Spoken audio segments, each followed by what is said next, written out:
Terra Luna est-elle victime d'une manipulation perfide?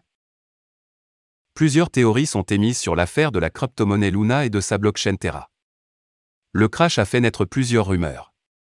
Certaines ne font qu'alimenter le bank run tandis que d'autres pourraient sonner plausibles. À la base, des amateurs de la crypto Luna stipulent que l'écosystème Terra Luna est victime de manipulation.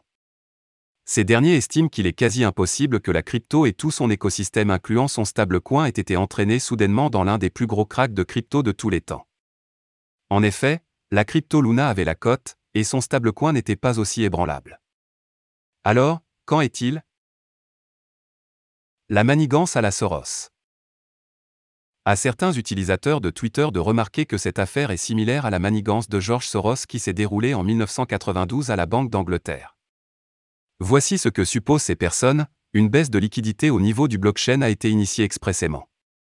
Ceci aurait permis aux manipulateurs de faire une vente massive de ces UST.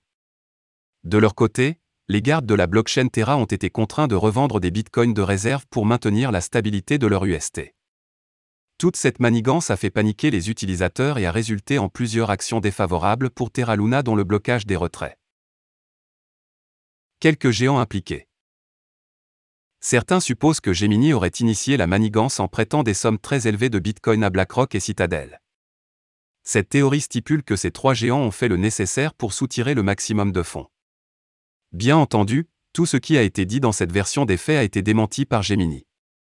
Citadel pour sa part a avoué ne pas détenir autant de liquidités que ce que les rumeurs disent. Donc, on peut d'une manière ou d'une autre écarter cette théorie.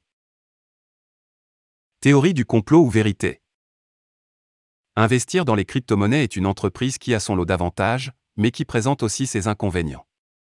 Les complotistes et ceux qui souffrent des conséquences des crashs sont d'ailleurs les premiers à trouver des explications aussi bien sur les avantages que les inconvénients d'une telle entreprise. C'est en quelque sorte pour eux une manière de rester à flot selon les spécialistes qui étudient ces théories. En ce qui concerne la chute de Luna et de sa blockchain, nous sommes encore sur un quasi résolu.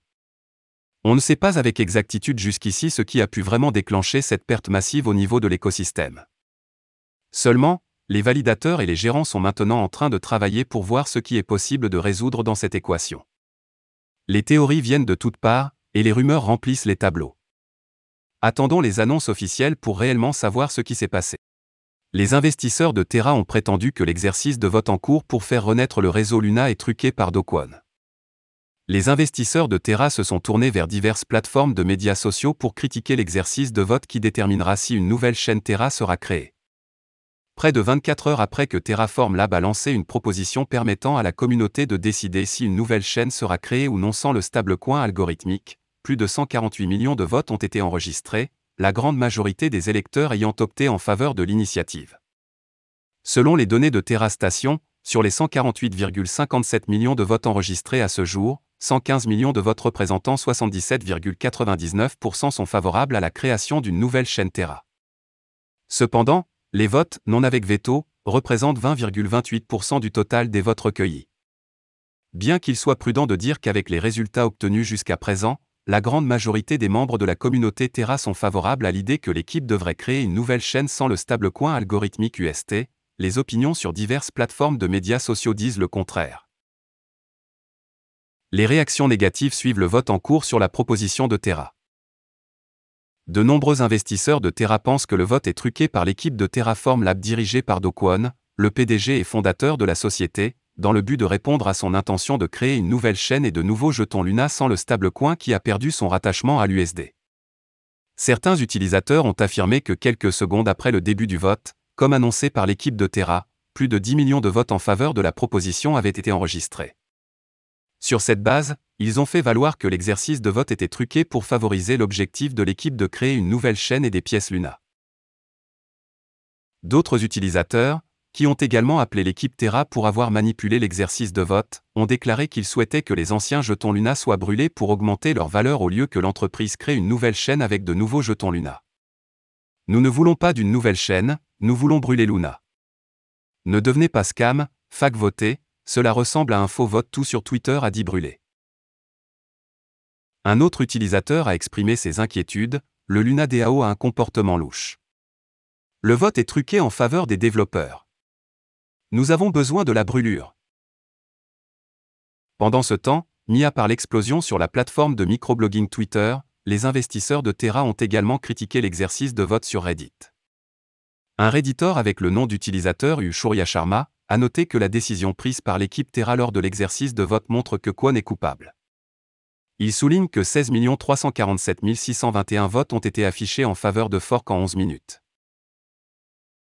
Un autre Redditor avec le nom d'utilisateur Shemuxcal a commenté l'incident malheureux en disant: Je veux dire, TBH, est-ce que quelqu'un est choqué par ça? Mec propose une option, puis donne cette chronologie super agressive. Il passe, en direct, avec 11 millions de votes pour oui et non, commence à gagner du terrain puis commence à perdre des votes. Ils vont faire ce qu'ils veulent, ce n'est pas un vote équitable, mais bon. Personne ne devrait être choqué. Pendant ce temps, les autorités sud-coréennes ont annoncé hier qu'elles avaient relancé l'une de leurs unités criminelles spéciales pour enquêter sur l'effondrement des jetons Terra. Voilà, c'est tout pour cette vidéo. Si tu as aimé, n'oublie pas de mettre un pouce bleu et un commentaire. Abonne-toi pour rester toujours informé. Et je vous dis à bientôt pour la prochaine vidéo crypto.